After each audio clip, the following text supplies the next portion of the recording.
Some bloke I knew from I still obviously know of it, but someone I've got on Facebook posted a thing saying, "Oh my god, I can't believe it! I've got tickets," and it was for the ocean colour scene revived, was reunited, and I genuinely I had a moment where I just wasn't thinking, I just laugh reacting to it, and then it occurred to me about 30 seconds later, it's oh no, he's 100% sincere.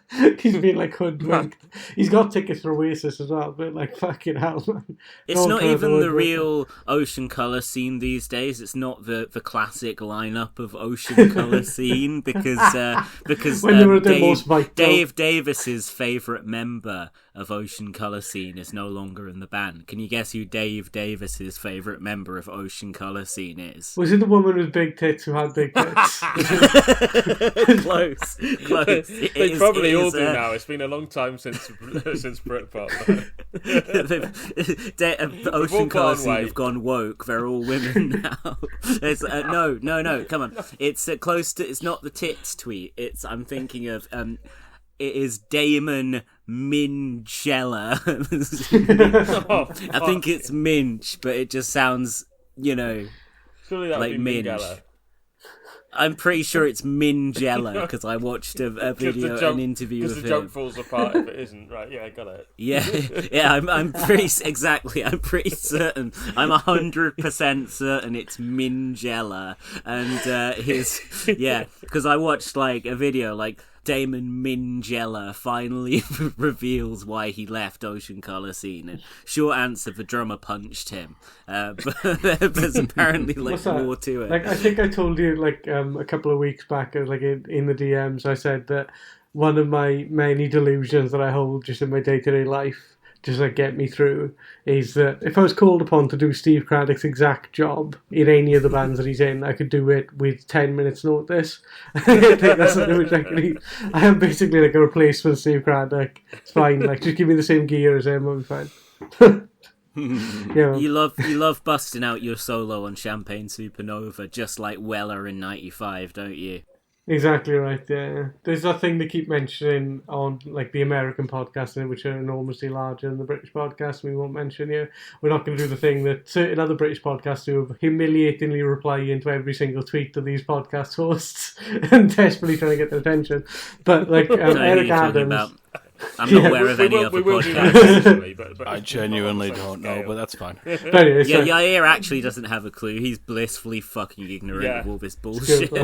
You 100% made the right choice of just leaving Twitter. And not coming back. He knows Hassan, and that's his lot. You just don't have. Yeah. But anyway, was it Mayor of New York, Eric Adams? Someone asked him what his favourite gig he'd ever been to was, and he said the gig in which Curtis Mayfield got paralysed. Curtis Mayfield hadn't even played a note before it happened.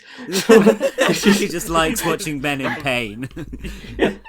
But people were because he's a notorious bullshitter and always has been. So people were no, that can't be true. He wasn't there. That would be. And then they looked it up, and he it all checks out. He flew there on Turkish Airlines. He was telling the truth for once, and it's just yes, I'm a sadist. Yeah, just what is it, Central Park via Istanbul or whatever.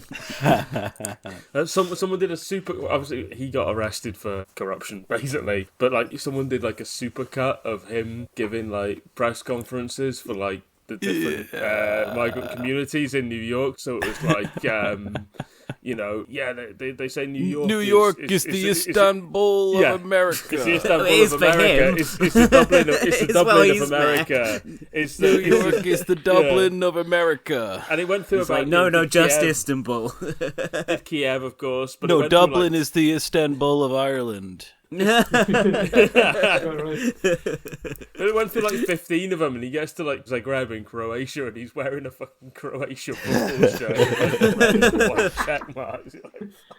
Oh, that's great, man. Someone put up a really good tweet. I don't think they've ever had a black player for starters. What's that? Someone put up Dejan Lovren put a fist through his monitor when he saw that video.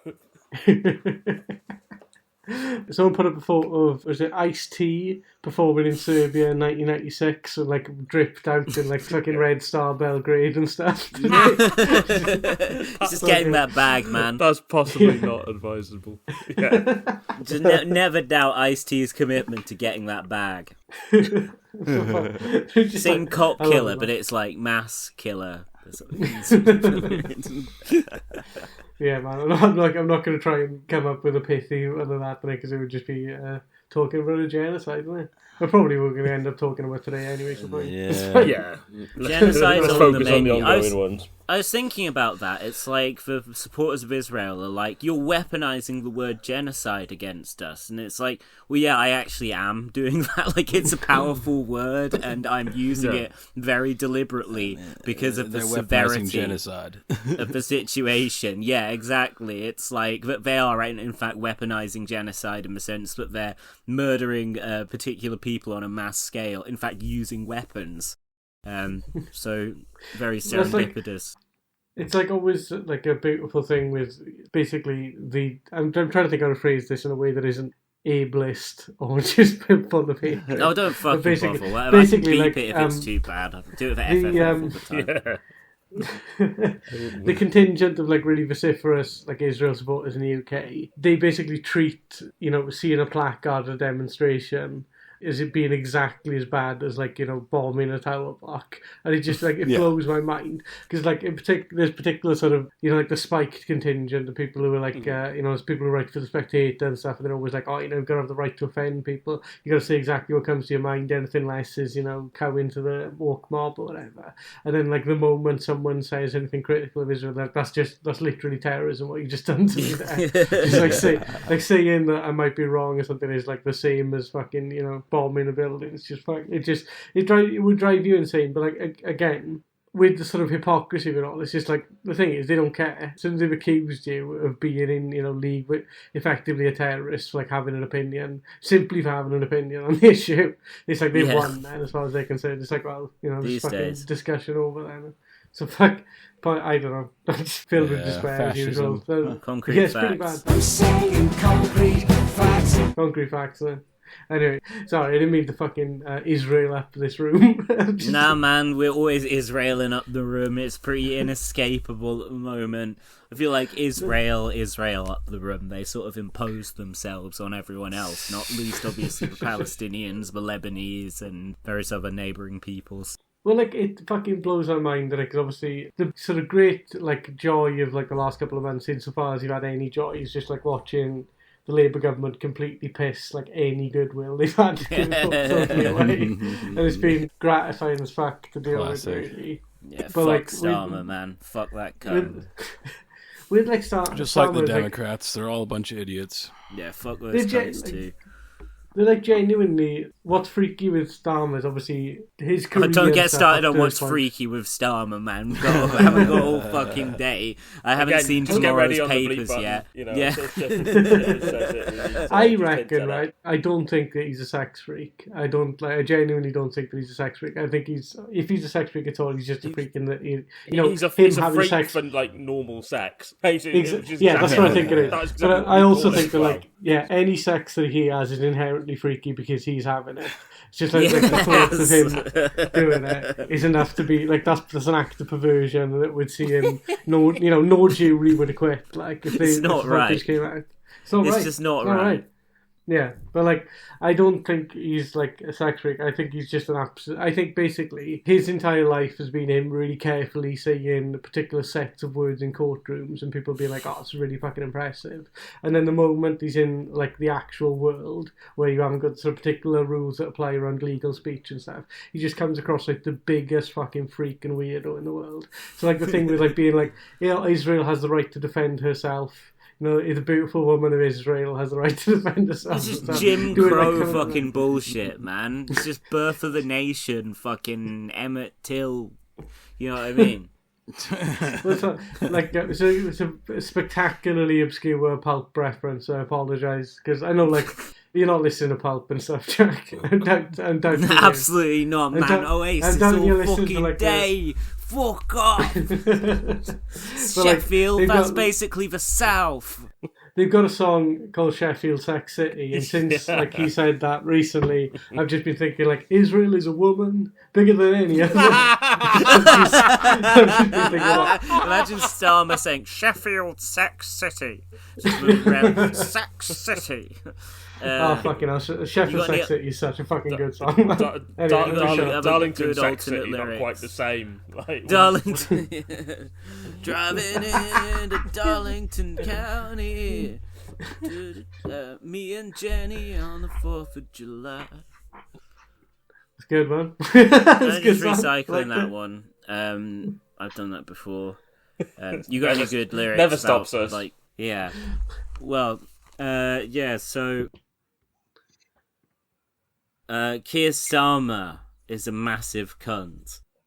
Yep. Breaking news. Yeah. Like, we should just have. We should do that. You should lay the old-fashioned, like 50s, 60s news report, Morse code. You know, breaking.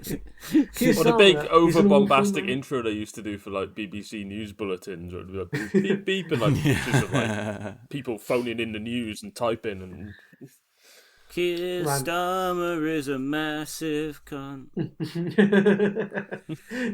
That was the original lyrics to that song. It was he was just like a private citizen at that point or whatever. It was just like, they'd hear. It's like this little cunt, this little scrote with his fucking new wave haircut. He'll grow up to adopt one instead that resembles that of a notable fascist of the mid-2010s. Oh, shit, man. Yeah, you know, it's quite bad, isn't it? It's like I said, it's so great, like watching everyone like simultaneously realise how much they hate him. Yeah, it's genuinely so good. It's so obviously self-inflicted as well. Like, we've been talking for ages. I can't remember how much of it was on episodes and how much of it was on Twitter, but about like Keir Starmer being the freebie man. And like, you know, basically taking more in football tickets alone than most people in his high-level positions take in freebies, full stop. And we've also been talking about like corruption in the Labour Party with dodgy links to lobbyists and them just like paying to put people in the office and buy them freebies and stuff. But it took like 2-3 days of the press actually noticing it for the entire public to be like, this guy's a cunt. You know, I think people probably know on some level, it's all declared, it's by the rules, you know, people know on some level that like some companies donate money to politicians and they probably believe the sort of nonsense they put across about it, of it being like, oh, it's for office supplies and stuff. What it actually tends to mean is like the people working in their office are like put there by a firm. But people are now realising that politicians who were earning six figures for like cabinet ministers actually then on top of that like just go begging to these companies for if they want to see a football match, if they want to go to a gig. There's hardly anything they actually do pay for. Like the getting clothes bought for him and his wife is the one that was really the tipping point, because why would nobody ever in a private life needs to have their clothes bought for them, even if they want expensive wardrobes and expensive suits and dresses and stuff. Like, that's what the money's for. That's what the man. That's what to do what I always do and make an analogy to American politics. It's like how Trump famously refused his salary as president, and it's like, sure, but I mean, he didn't pay for anything for that 4 years and got loads and loads of payoffs. So he was doing the thing of like, he was the brilliant thing, which I genuinely like. You know, he obviously oversells his acumen as a businessman and stuff. But one of the genius things was that you would just do all these personal events and stuff at Trump hotels, and then he would charge the Secret Service for staying in the hotels, so they wouldn't get. So you would genuinely get the money back. Like, I think genuinely the best thing about Trump, and I always be careful like praising him. We don't actually like him so much, just find him a funny character. But the genuine contempt he has for like Secret Service professionals and like members of the American Armed Forces and that, and all of them, like Keir Starmer, particularly him in his position, as opposed to like just fawn over. He's like, he went to war and he died. He actually the dummy. loves his Secret Service. He loves his detail. He's always talking about, they did so well trying to protect me. Yeah. Well, of course he loves the ones with guns near him on a regular basis. With like the Starmer clothes thing, it's so mental. The only sort of people who would get clothes bought to them and stuff are like proper, genuine, actual celebrities that people have some kind of emotional investment in. So it's like if you're like, fucking, like, I was just trying to think of a single celebrity then, but I'm just fucking blanking. But you know, like, if you were like, if let's say Liam Gallagher's there, it's like you're going to get, like, wear one of our dresses at the Oscars, it will be the best. Yeah, exactly. Any fashion. Exactly. Liam Gallagher wearing one of your dresses at the Oscars. Beautiful, man. Have you ever seen, sorry, so a slight digression of South Park, have you ever seen the footage where they went to the Oscars in dresses and then refused to answer any questions about when they were in dresses? Yeah. Well, they were on a lot of LSD at the time, were they not? Oh, yeah. But, like, it's so mental. It's just, like, obviously, he would, like, this ham-faced, swollen freak. And it's, like, the idea that, like, you know, you have to be dressed in, like, you know, the height of fashion. Like, you have to be wearing... Like, the funniest thing is the fucking glasses that he wears. He had £2,400, £2,400 on glasses alone. And it's like, what, can they see through fucking time? Like, how much are you spending on glasses, you fucking psychopath? Like, why are you spending that much on glasses? How many pairs of glasses do you have? They're the ones Oscar wrote about. They're the special glasses he used to use. He had sentimental attachment because he used to use them while he was director of public prosecutions. They're the ones that don't let him see any emails. Yeah, that's better. They've got blind spots on the lenses shaped like the name of every British paedophile. They double as the special Oz category perving glasses. That's not their main purpose, but it's a handy little bonus. Yeah. They're like the pairs of normal glasses, but go into sunglasses in certain weather. Oh yeah, reactor like the paedophile glasses. Oh really? I've got a pair of those now. That's good, you just don't like. You just gotta keep away from schools when you wear them and stuff. For fuck's sake! I used to have a pair of them maybe 15 years ago, and I really liked them at first, and then at some point I was just like, a couple of times too many, I'd like walk into a building and sit down with my friends and then just like go for a piss or something and be like, right, I've been out of the sun for 10 whole minutes and I look a complete cunt still because it just looks like I'm wearing sunglasses indoors. Right? Bono over here. Yeah. Well, I get told off because in American schools you're not allowed to wear sunglasses. Like the Welsh Bono. Sorry, you're not allowed to wear sunglasses in American schools. Yeah, surely there's an amendment for that. Transition Come on. lenses. There's got to be an amendment for that. Transition lenses, that's what they're called. It's the woke culture. Yeah. Well, no wonder they've outlawed them in most states then. Jesus. Yeah. Trump's America. That's not good that transition lenses are also known as the pedo glasses. That feeds into harmful stereotypes. But like you've got to take back on topic. Yeah, Starmer special treats. We're trying to remember that it's like just a sort of just as Starmer's special clothing treat stories were starting to just die down a tiny bit. Then, of course, the press highlighted the use of a penthouse suite worth a large amount of money because it was like right smack bang in central London, and it was portrayed as like for his son's GCSEs. And this was really funny because Starmer was like, well, my son needed peace for his GCSEs. And then they wheeled out like all the fucking front bench Labour people, all the like Labour partisan commentators, comment journalists and so on, giving it the, well, you know, doesn't his son deserve some peace from the public eye?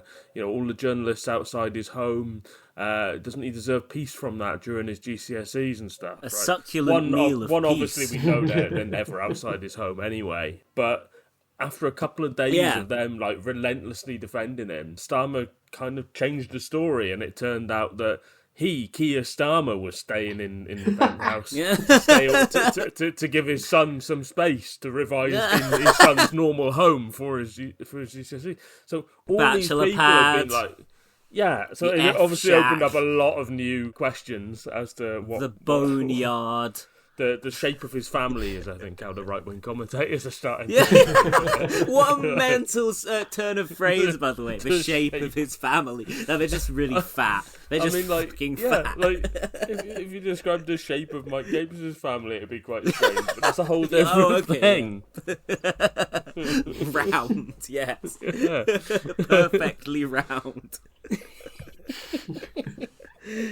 Oh, fuck. It's just like, basically, it's an outgrowth of, like, these fucking, like, I'm trying not to use language that might, you know, in some sort of future tribunal or something, be proof of, like, my genocidal intent towards these people. But basically, the fucking, like, labour right commentary out of people like Sonny Handel, fucking Ian Dunt, you know, I mean, we know them, all the stars are out tonight. Yeah. But, like, with the sort of meritocratic conception of politics, where they think that you get the top job because you're the best at doing the top job, or you're the best at politics, or whatever.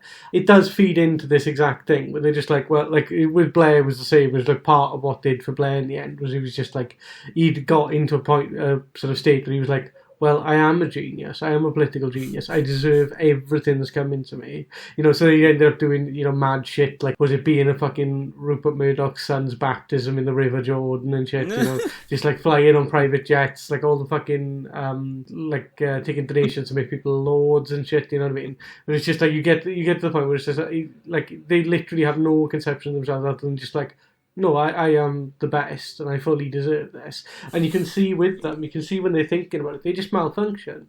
They don't realise how insane it looks to just be doing a job and then to get all this extra shit off of people who have obviously got a direct interest in like the way the world is run.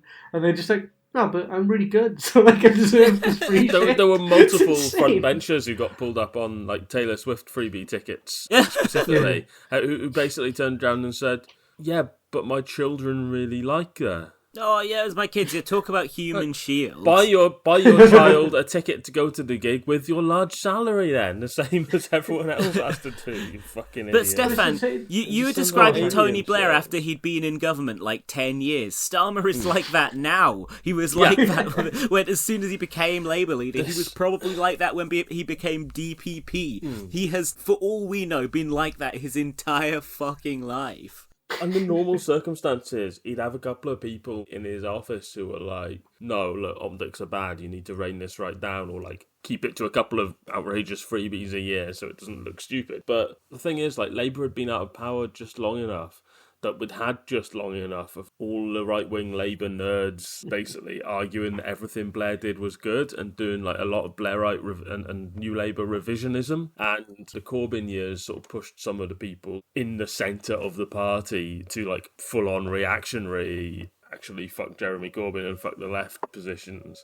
So you've got loads of people from like activists, little Jimmy Sergi. But yes, obviously that's the pipeline. But like you've got loads of people in CLP positions. You've got all the bag carriers for the MPs, most of the spads. They're like full on like, no, actually everything about the political culture is good, and all the criticisms people make of Blair and the Brown governments are bad, and Iraq was fine, and the expenses row was just nonsense. You need to pay to get the best, and there's no one that's providing any sort of alternative view to Keir Starmer or to Rachel Reeves or to Bridget Phillipson or anyone like this saying like, actually this looks really bad, you should probably pay for that yourself. Yeah, it's like Starmer's like, oh, should I take this Armani suit or whatever? And then, you know, Morgan Sweeney's like, I don't give a fuck, man. Can I throw some left-wingers out of the party? Yeah.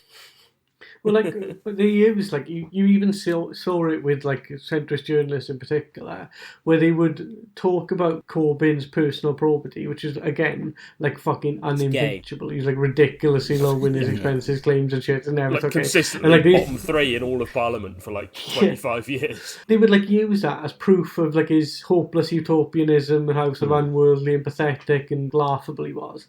And it's just, like, again, these people live on a different fucking planet. And, like, they genuinely believe that, like, this is not only, like, normal, but it's actually good. And it's just, like, it is a product of their fundamentally anti-democratic worldview, because like they don't think that political decisions should basically involve the public, and they think they should be made between like sort of major stakeholders, and then they basically should have like a bidding war, like you'd have a bidding war for a PFI contract or anything like that, and it's just like, oh no, this is the normal way you're doing business, and it's just fucking despicable, and it's just like if they continue doing it, which they will continue doing, it's just like, oh yeah, they'll be out the fucking year. And the thing is, it's the same problem which you had with Boris and Trump. It's like people prefer someone who's honest about being a crook to someone who's being dishonest about being a crook. It's really fucking base. It's fucked up, and there's like logically there's no reason. But it's people don't like fucking dishonest crooks. If someone's like, yes, I am a fraudster, like people are like, good on you, mate. People are like, yeah, he tells it like it is. He's like, yeah, he's telling you he's bad, but it works. Like, it works on enough people to be like a noticeable trend, at least. Well, it's like, you meet this charming fraudster, or Keir Starmer, I don't know. Charming, not exactly the first word that comes to mind. But he sweet talks you, and he's like, I'm a fraudster. Because this isn't Starmer. Sorry, let me start again. Yeah. So you meet this charming fraudster. Who it's cool. I can call him charming because he's not Keir Starmer, and he's just like, I'm a fraudster. I'm big time into defrauding people and stuff.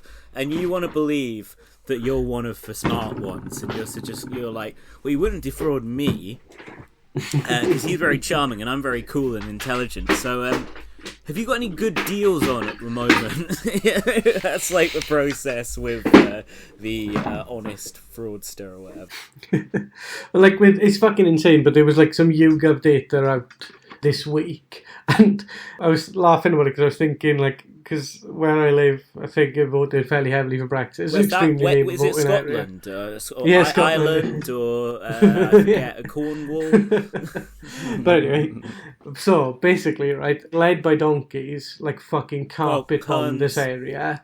Yeah, with like sort of advertising and stuff, So it was just like, basically, it's very funny because what it meant was like if I was driving to work or something, it'd just be like 6-7 big fucking posters of Nigel Farage, and it's like, obviously you're driving, you're not like reading all the fucking witty commentary, so you've just got like loads of pictures of Nigel Farage. So you just fucking see, but like with Nigel Farage, he's got the highest personal approval rating of any party leader in the UK. So like, and again, it's just like he's a completely upfront thing of just like, oh yeah, I'm an extraordinarily wealthy man, I made money in the city, I never have to work another day in my life, and like people are all the lies and shit, and it's like, yeah, but it's kind of priced into it. Whereas with like Keir Starmer's entire fucking thing, the only thing that he campaigned on is like, I am personally straight as a die. I'm the world's most boring man. I'm not going to break any fucking rules. Yeah, Mr.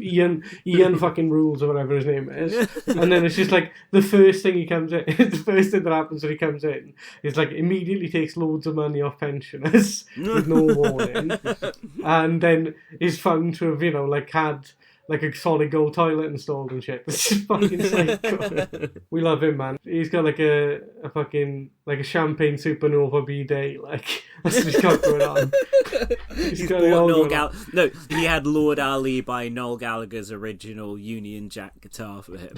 That's what it's Cool Britannia again. It's just like the fucking thing. Sorry, again, and we're all like swimming in the same soup. We all fucking make the same observations. Yeah. It's just like he's just about to remember like some of the things. He was like, "Oh no, those videos I filmed, they weren't in my own house. That's ridiculous. I haven't got loads of Union Jacks in my house." And it's like, so when throw in this since then, he's given about 3 press conferences, like from number 10, I believe, with like multiple Union Jacks in the background. He does it all the time. He put Union Jacks on like all their branding for like 18 months before the election, and he's like, Union Jacks in my own home. People are going to notice that don't have our politics, shall we say, and they'll turn that on. I might have a Welsh flag, a fake patriot. That bitch, he couldn't. Yeah, man, that bitch. You wouldn't know Welsh flag if it was, I don't know, not violently inserted into one of his orifices. I don't know how to put that. I think you might. It's one with a dragon on it, isn't it? Yeah, it's pretty good. Yeah, it's pretty pretty recognisable. I think yeah, it's good. Yeah, I mean, especially if you showed it to him before you shoved it up his ass, I think he would easily. He'd be like, "Oh yeah, that's the Welsh flag." Well, sorry, you just start shouting, "Release the hostages!" It's just like it's embedded in him. It's like Israel being a woman or something. You just be like fucking, just like he sees the Israeli flag. It's like, that's the most beautiful woman I've ever seen. Welsh flag, release the hostages. Just fucking. So he's just like he's basically like a speak and spell of just phrases that make no fucking sense whatsoever. What's the Israeli equivalent of the Betsy Ross Museum? Is that Welsh thing? Fucking... No, man, it's a fucking woman who designed the American flag. Israeli... Sorry, I was about to express an opinion about the Israeli flag then, but I'm not going to. Oh, come on. Shut up. That's pretty good. It's good design. There's sort of flag level. It's class. Like, fucking like it. It's not like, I don't know. I'm going to shut up. Oh. Doing that thing Joe Biden used to do before he was fully put out the pasture, just being like going to say something and going, I can't. You know, like the fucking just quickly, the most fucking terrifying thing that any world leader has said my entire lifetime.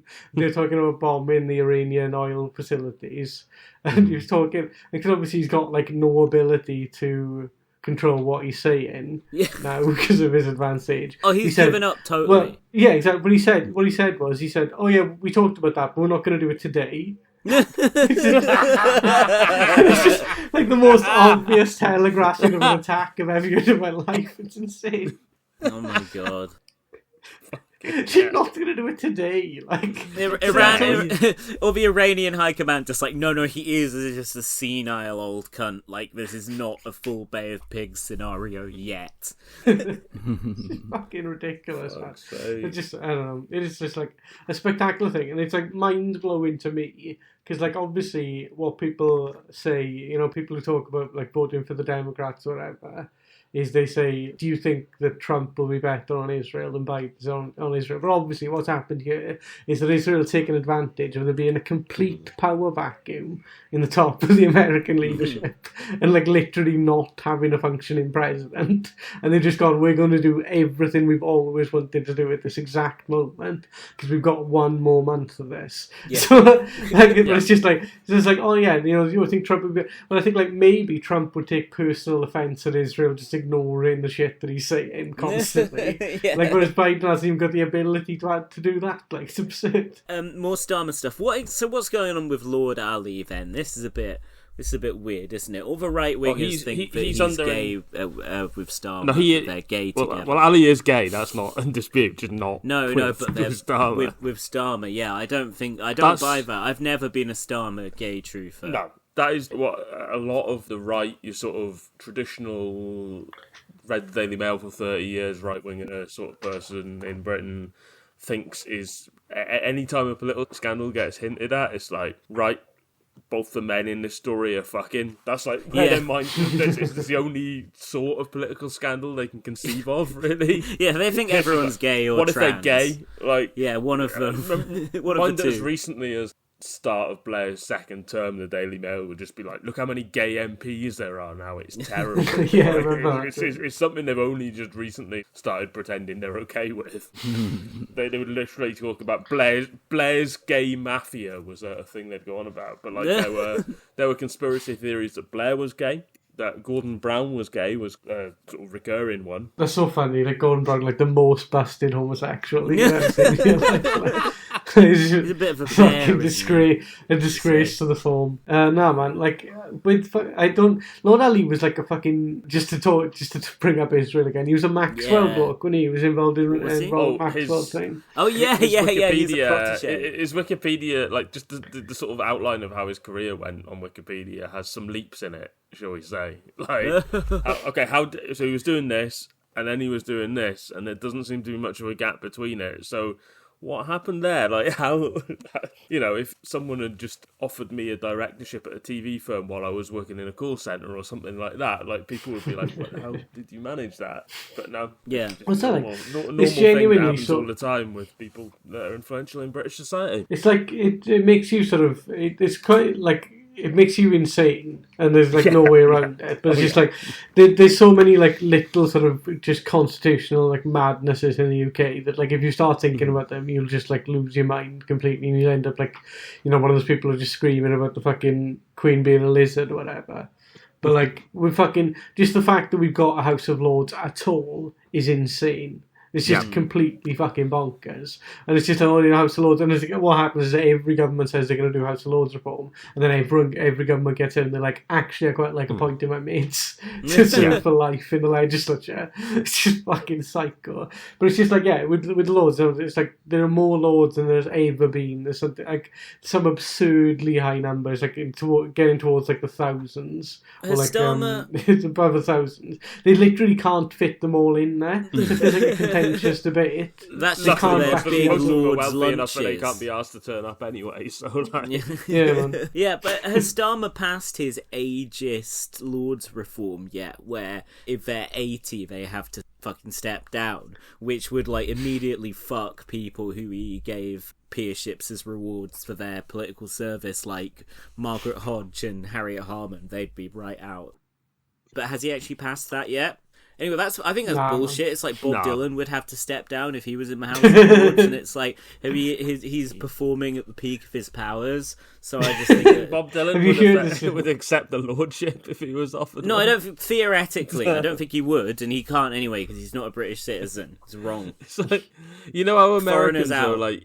Sorry, no peership for you, Johnny Foreigner, Bob Dylan. You know how millions of Americans can only relate to like any concept with like, right, how does this work in terms of burgers? Yes. Like, you're like that, but with Bob Dylan. Right, imagine if Bob Dylan was to be in the House of Lords, right? He'd be in a real bad spot now because of his age.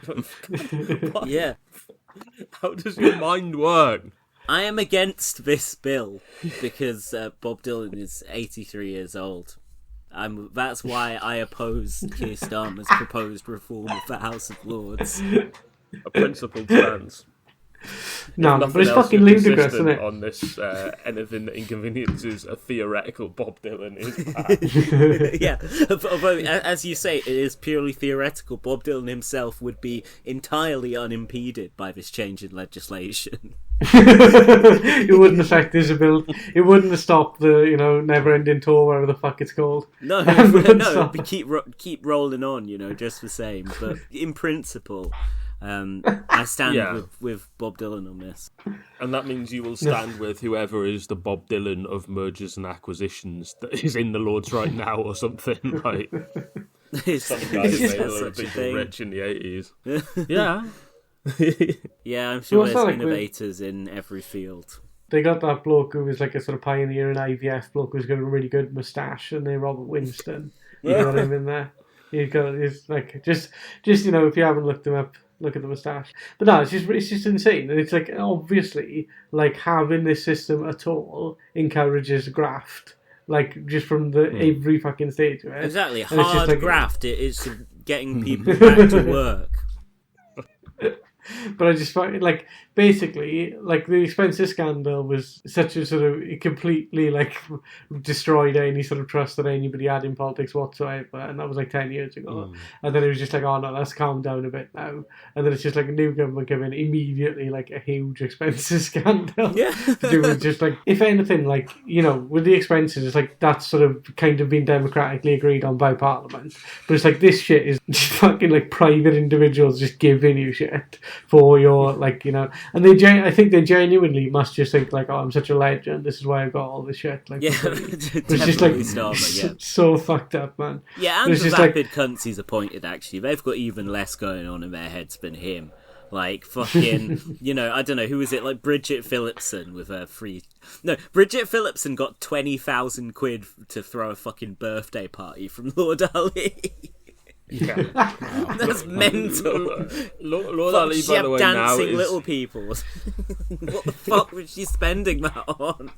The number one Oasis tribute band in the country. Lord Ali is now under investigation himself by the Lord's Commissioner for non-registration of interests, and Siobhan McDonough has tweeted about this several times. I will read them in full. These are all quote tweeting people talking about him being investigated. Sorry to disappoint, but this is a minor technical breach breach relating to registration as a charity trustee. That was at 5 p.m. on October the 2nd. At 5:02 p.m. on October the 2nd. And for your information, this is a minor technical breach relating to registration as a charitable trustee.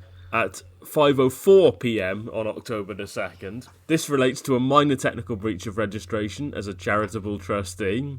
And at 5:10, so she's probably going to get a cup of tea or something between the third and fourth breach. 5:10 p.m. October the 2nd.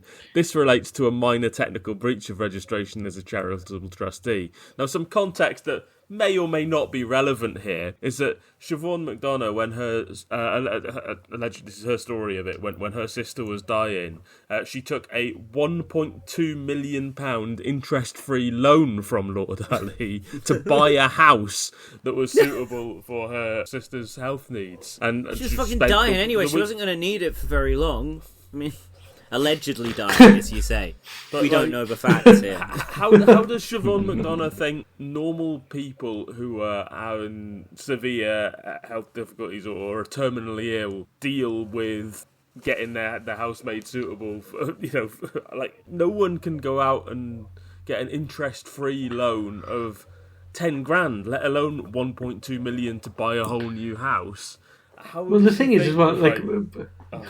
well, like, we're old as hell, obviously. So, like, Not me. we remember this was the first scandal that did for Mandelson. So the first time Mandelson resigned, it was exactly this. It was an interest-free home to buy a house, and that was a resigning matter for Peter fucking Mandelson. Peter Mandelson saw he was to be fair, a lot of things have been resigning matters. Yeah. He's done it a bunch of times. Yeah, you did have to specify the first time he resigned there. But do you think this is Mandelson's long game? He's so embittered about that first sacking that he's used all his contacts for decades to get it normalised to just be able to be corrupting housing again as politicians.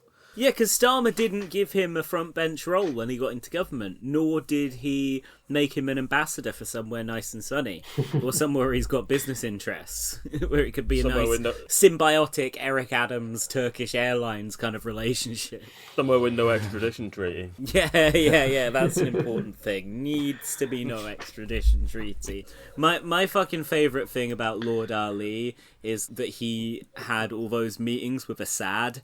He kept going to Syria and talking to Assad, and he was arguing for with influential people in the foreign policy establishment that Assad should stay president of Syria, which of course I have no problem with, Ozcast. You think of all the things we've been called Assadists for, just for being left wing on any issue on the internet.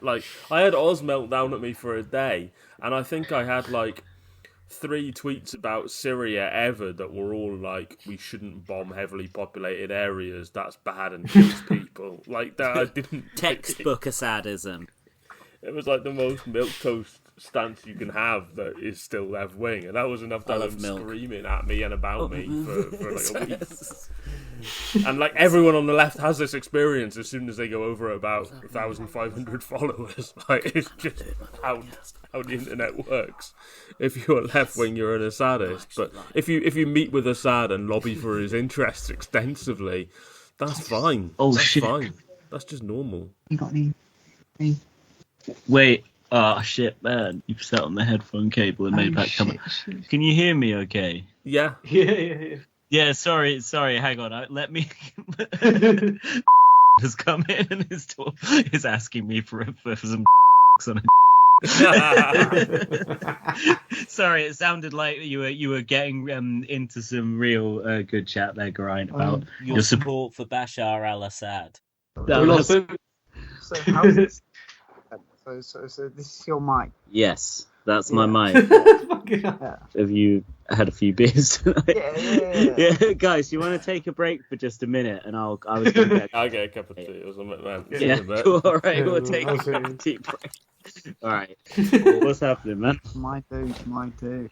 What were we talking about before we were interrupted? Was it spies or Robert Maxwell or Assad? It was about Assad. We just complained about how everyone on the left, as soon as you get over about 1,500 followers, you just get labelled an Assadist at some random point. Yeah, it's you know, obviously I don't care personally, but it's a bad look if you're a liberal.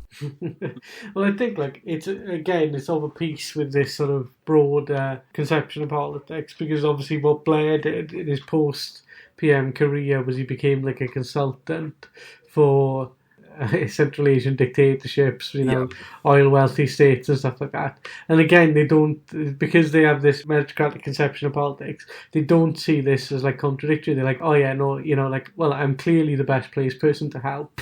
I can help do like image management. They just want to learn how to do a speech, that's all. yeah. But it's just watch the milk speech. That'll show you the ropes. Imagine if Gapesy started getting those plum consultancies. Yeah, fucking hell. Why the fuck hasn't he? It's baffling to me. Yeah, they need to learn his secrets. They just don't appreciate star quality. It's like, Gates' truths are eternal. With the very sort of top of the right to the Labour Party, they like don't realise that like the people right at the top of that grouping genuinely don't give a fuck. They have no beliefs, but then they've got like a sort of layer of people who are less powerful, less influential and stuff, who genuinely believe the mad contradictory shit that they say they believe. So like the Gapes is like of that, you know, again he could have had, you know, if he didn't actually believe the weird shit that he believes or that he'd been told to believe by various Labour leaders over the course of his career, then he could have had a life doing that. But as it is, he's just like, you're Putin and stuff. There's obviously like Blair and shit loved Putin right up until the point it was inconvenient. Same with Assad. It was like Assad was seen as a potential wedge against Saddam and stuff back when, you know, they were like, oh yeah, he was educated in Britain, you know, he speaks good English, he's, you know, someone we can work with. And he invites you up into his room. Dylan. Yeah, no, I don't know the music of Bob Dylan. Speaking of fire and brimstone, let's do a bit more anti-Starmer stuff. So, Lord Ali, one of the theories I've seen is, obviously we talked about his connections to Robert Maxwell, who I think he was more of a Mossad asset than a CIA asset, wasn't he? But anyway, the theory is that Lord Ali is Starmer's handler. That's pretty good. It's a nice theory, I like it. We've all seen The Ghostwriter by Roman Polanski. We know what it is when a British Prime Minister is hopelessly in hock to the CIA, or in that film his wife is. He doesn't even realise. With Maxwell, what Maxwell did was, just to briefly explain Maxwell's connections. Maxwell was the sort of early pioneer in selling software, and he basically sold on behalf of the Israeli government a particular set of software package, the name which I'm blanking on at the moment, but it basically had a back door in it where Israel could access all government information which used that software. That's why they called him the backdoor man. It is indeed, yeah. So that was actually because he regularly filled his pants with shit purposely. That's actually true, isn't it? Yeah, it is true. Yeah, extremely badly. I do. Yeah. The We Don't Talk About the Weather podcast did a really good 3-episode deep dive on Robert Maxwell, and they included that fact about how he just shit himself in his trousers and then just sit around in trousers full of shit because he was so above reproach, basically. He was just like, no, who can stop me sitting around in my own shit? Only God can think normally, any kind of self-respect would stop you doing that. You would stop yourself doing that, but no, he was an unrestrained creature of id and also Israeli intelligence. He's cool as fuck. That was when that was what they resurrected for the fake meme about Alan Sugar at some point in the Corbyn years that loads of people believed. With Maxwell, he's basically a unique figure in British history, really. But basically, his whole thing was he was the left wing, and basically Stalinist in lots of different lots of different cases. The Stalinist billionaire. So he made a lot of money basically publishing textbooks and journals and stuff in the Eastern Bloc. So he had all these deep connections on both sides, with Israeli intelligence, but also on other sides of the Iron Curtain and stuff. But yeah, he's a cool bloke. Cool bloke who just has bad sense of when it's a good idea to go for a swim off your yacht. I watched The New Statesman, the better New Statesman, the Rick Mail TV series. Oh, that's good, yeah, that's recently. Good. Yeah. That's a deep pull, man. That's some serious nerd shit to be watching. That's good. I like it. Go on. It's quite funny. It's good. It's it's good and funny. It's not a nerd thing to watch. Very cool thing to watch. And basically, there's an episode where he kills Robert Maxwell. Like, it turns out Robert Maxwell has faked his own death, and they edit it, like, do this really clunky editing of archival footage of Robert Maxwell having a conversation with Rick Mail. And then at the end of the episode, Maxwell pisses Alan Bastard off somehow. So Bastard Mail pushes him off fucking boat.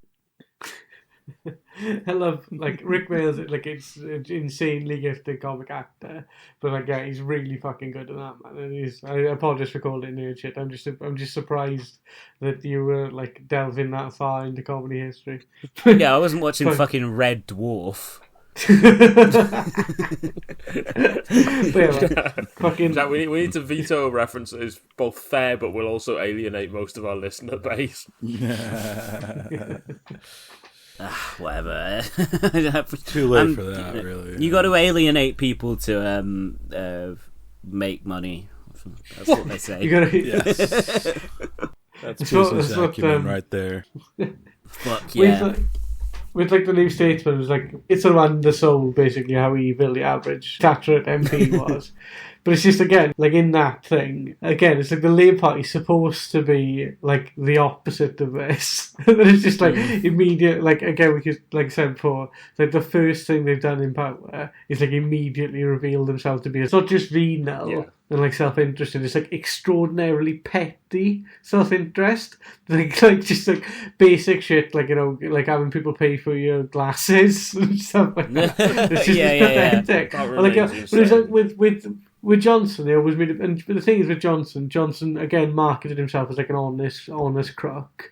People are like, you know, you haven't paid for a holiday in like 20 years. You're like constantly like there's that famous story where like someone found him like in an airport, extremely visibly hungover in some small Italian regional airport, having just been to like Medvedev's birthday party or something. And it's just like, you hear that about Boris, you go, you know, Boris has told us that's exactly what he is. You just like Mr. fucking London, like, you know, a sort of scion of the upper classes, like deeply gonna use a fucking annoying China medieval type word now, imbricated in like the upper elites of like the city aristocracy and stuff. And speak like, English, Doc. We ain't scientists. But like, we ain't Welsh scientists. But like, you know, that was like with Johnson. It was like, oh yeah, no, I know he's doing a lot of shit. He's like literally told me he's doing it. It was like Starmer's like, it's disgraceful the way, you know, like Partygate, all that shit. Just like really making a point of it being personal property above everything else, and just like immediately running slap bang into his own love of just like hanging around with billionaires and getting shit for free. Like, and you know, who amongst us? But also like, no, you literally like, this is the one thing that you said wasn't gonna happen. Like the brass eye bit with the paedophile on the spaceship. Like, this is the one thing. It's so fucking It's a very stupid. apt comparison given what the Labour Party is like these days. But I was going to just defend the honour of the TV show, The New Statesman. I have to clarify the TV show and just say that the Labour Party don't entirely escape Mail's cutting comic scythe, because there is a bit in it about how all their politicians, the front bench Labour politicians with regional accents, actually just have received pronunciation, RP, no relation, accents. And, for example, Neil Kinnock is just pretending to be Welsh, which I knew all along because of how eerily accurate my impression of him is. That's true. He's always been English coded, and you're. It's like Neil Kinnock was like a big House of Lords abolitionist when he was a figure on the Labour left. He's now just like he's Lord Kinnock of Bedwelty, which is his official title. It's a fucking arsehole. We'll be so funny. Was Neil Kinnock the one who was plagiarized by Biden? Yes. So and just also lost two general elections. Yeah, what's beautiful about the Biden plagiarism of Neil Kinnock's speech, right? So that speech is like, people cite it and people talk about it being kind of beautiful, but it isn't, because it's basically like a sort of very vain thing that you think if you've sort of climbed up the class ladder, where you just think like, oh, you know, I've reached these heights now, but what about all my ancestors who didn't, all the people who worked on the mines and stuff? You know, why weren't they? Why didn't they get the opportunity to go to the university? Why weren't they, you know, elected as an MP or whatever? But Biden plagiarised that down to the references to miners. So he like fully plagiarized. He was just like, he didn't think for like, sort of, obviously he's from like Pennsylvania, but like I don't think many of his ancestors were miners. And he was just like, he didn't like do Welsh shit. Presumably they were all miners at some point. Yeah, good one. Oh, watch out, Democrats, Labour, pedophiles. Make the joke yourself. I'm not. But it's just like, but yeah, man. It's just he didn't think to like localize it for America at all, and then people were like, "What's that he's on about?" It's like his grandparents being mined, like coal miners. What the fuck? I was. My granddaddy worked in the patriotism mines, the freedom fry mines. It would be an incredible reveal if he wasn't actually going senile. Now he's just always been like that, and like people just stopped trying to like cover for it. So I meant to say it was he manufactured mines. Well, the deep state hit him with the dementia gun because they want Kamala to institute, 10-minute cities or something. Some of that bullshit. Yeah, don't worry. I know what you're getting at. That's really cool among British cranks. Like that's a 15-minute cities is the thing that really sets them off. Sounds good to me. I fucking hate leaving the house. You ask them what it means, and they don't even know. Like it's incredible. Yeah. Like, it sucks to be able to walk to sometimes you places. look in like where they live, or you'll see them talking about like, I live in this part of central London or Manchester or something. And you're like, you're in a 15-minute city. You have all these things, but you're kicking off about something you've already lived under for like 10 years. It's mental, but it's obviously like a complete like neurotic outgrowth of people's like fears about climate change, and like people sort of like desperately not want to believe that it's true. But it's also just like, if you think with like the current Labour leadership, and like one of their first sort of big panics when they lost that by-election in Uxbridge or whatever, and then they were like, oh no, we have to get rid of the ULEZ and stuff. And they've immediately, like, after ripping all this cash out of the fucking pensioners' income and stuff, like, just gone, oh no, we can't do any of that green bullshit now. It's basically like anything good they might have said they were going to do at the start. They've got rid of it within months. Like, they've just, like, immediately dialed back all of their ambitions so far. And their ambitions were fucking pathetic to start off with. They were promising nothing, and they're going to deliver even less. Yeah. And it's just like, it blows my mind. I just think, like, what do they think the outcome of this is? Just on like a pure sort of self-interest level. I don't get how they think this is going to turn out for them. They literally think they're fucking gods. They're all special treat boys. They think they were like, anointed by God, like Gabes himself, and they just deserve endless presents and power, and the people will see that and reward them with a second term in 5 years. But like, I genuinely can't see it. Obviously, there's always what they could be gifted with. Obviously, is like a completely incompetent Tory response, and you wouldn't like want to count that out. But like, I can't fucking foresee. Like, I have never seen the public turn on a government this quick in my fucking life, man. It's amazing. Yeah. It's great. Like, the nearest thing would be like the stuff that happened around tuition fees with like the coalition government, but that was like a year or two in that they did that, if I remember correctly. Yeah. It wasn't like day one, like fuck you. Day one, go fuck yourself. I can't like it's just beautiful. Just watching like the unfavourability number like tick up to Starmer. Just watching it get to like the 70s of people, just like 70% of people would punch him if they had the chance. You know what I mean? Like, he'll go higher. So good, man. But it's just like fucking vindicated again, isn't it? You know? Fucking vindicated, man. I was right about him. We all were. It's great, man. But it's also like a really like reassuring feeling to me of just like to have a Tory government, Labour government in power that I just fucking hate. Exactly. Thing. It's great, man. It's just like it's giving me like a new lease on life, man. I'm delighted with this shit. Like. Yeah, it's just like everything we thought about them confirmed. Everything we suspected. That like no, they really believe right-wing stuff. They want to do right-wing policies. They don't want to do anything good. They're still going to really support Israel. And I mean, that video he did on the Iranian bombing of Israel was like the first time he'd called Israel her. In ages. Starmer's love for Israel has been like reignited by recent the events. Lusty passion. Yeah. Steaming hot love for Israel. Hot buttered soul for his hot buttered soul aches for Israel. He's doing like a psychedelic soul, like 15-minute long version of Having Nagila, and just like and just sort of like just doing like fucking R&B slow jam noises, like talking to Israel. When a man loves a country, the country loves a man.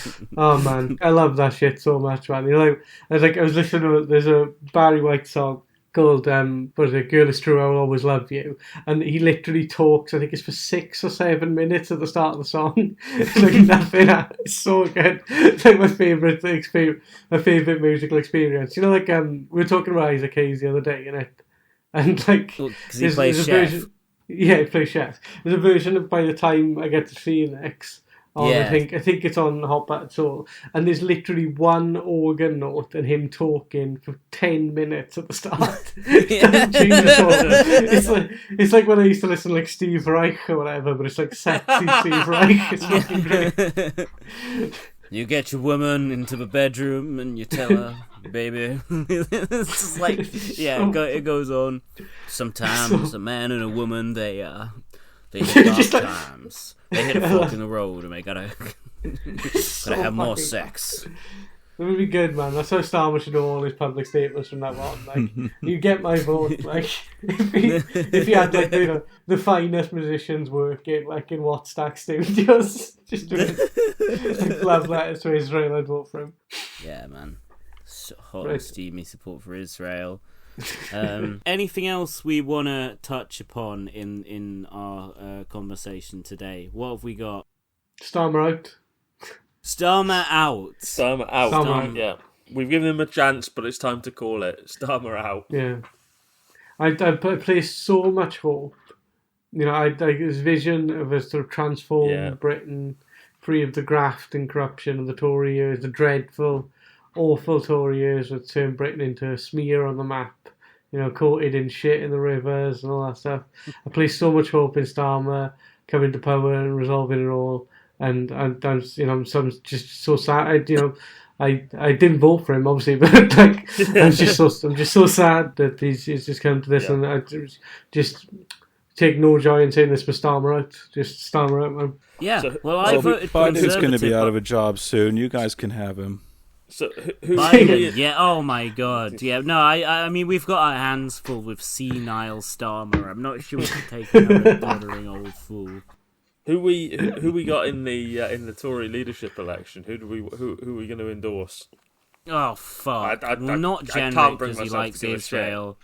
Not Kemi Badenoch because she likes Israel. I've got some bad news about every person that's ever stood in the election of the What's that? What about Alan Duncan? What about him? Can't he run? Running. What about Crispin Flintoff? Wasn't he like a sex pest or something? Never, ignore that. What about? All right, those are the two Conservative MPs I know to have criticised Israel. So what about Alicia Kearns, the one who like Elon Levy got sacked for slagging off along with David Cameron? You can't call proper people like Alicia Kearns and David Cameron anti-Semites. It's like, there are limits. I want Kemi Badenoch to be Labour leader because I want basically to have the same thing happen. Labour leader? I mean, she'd be a move to the left in that fucking case. Sorry, Tory leader. But basically, I want the thing that happens every single Labour conference happen every year where someone who hasn't fully thought through their views on race and politics says, she's not really black, was she? And then gets expelled from the Labour Party. I want that to happen every single year until the fucking sun winks out because it's one of the funniest things that happens constantly in British politics. So, it's just like... It's the best one of the Joe Biden obviously had someone say that around him and just repeated it as the whitest man who's currently alive. if you ain't voting for Joe, you ain't black.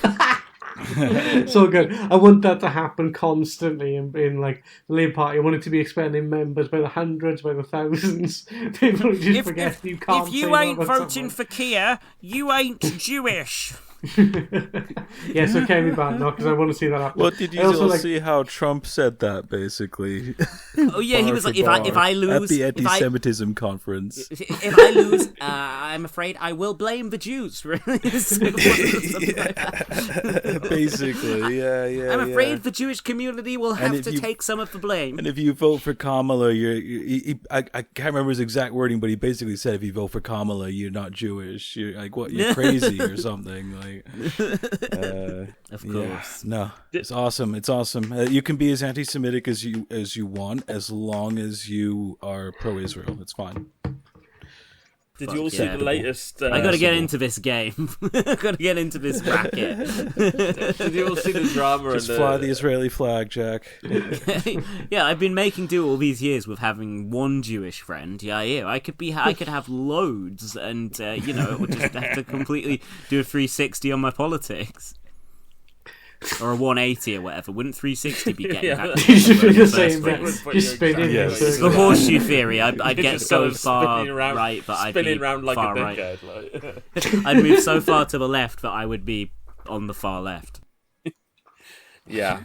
Did you see the latest drama in the Jewish Chronicle? Jake Wallace Simons posted some oh, look at the nonsense that's going a year on from October the 7th. Look at what these protesters on the streets say and stuff. And Lee Harpin quote tweeted it like, "Oh, that's my photo." He's still so bitter of being sacked by them that he's like, no, you can't do that. He also said that he risks his life and his safety by going to Palestine demos to take group shots of people.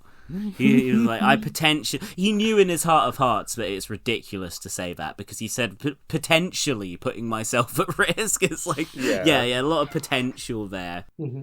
Sounds like it. So I think we're back to square one now. So I'm gonna call it, man. Yeah, that's a good idea. Okay, yeah, this worked out pretty well. Sorry about the interruption in the middle, but I think we got back on our feet after. That's all right. Yeah, it didn't stop us getting back up to speed afterwards. Oh, good. Yeah, I mean, you could hear he was very drunk, and I was just trying to be nice and polite. Yeah, and get him on his way with his.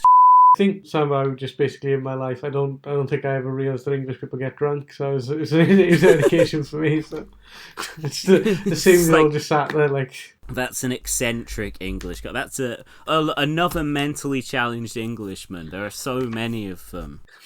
Yeah. All right. Peace and love. I'll be out.